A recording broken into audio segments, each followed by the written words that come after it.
I wanted to show how important it is to use a transient designer, because often people reach out for the compressor, but there's other things to think about, and the transient with a compressor or not can really shape up your sound. So let me show you how a transient designer works. It's very, very simple. Here's our clap attack. Okay, it's cool, it works. But now let's add a little bit more attack and take out a little bit of sustain, so to make it kind of shorter and a little bit tighter. So again, this is without it.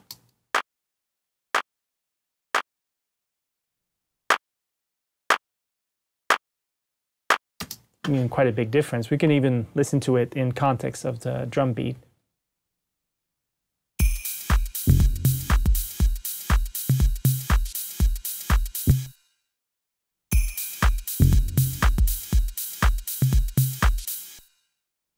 It's taking its space more, it's doing what it's supposed to do, which is attack.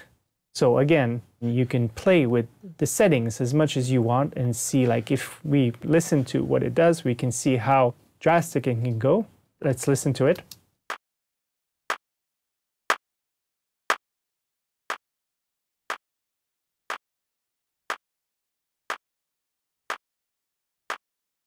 I think it's a very good tool for drums.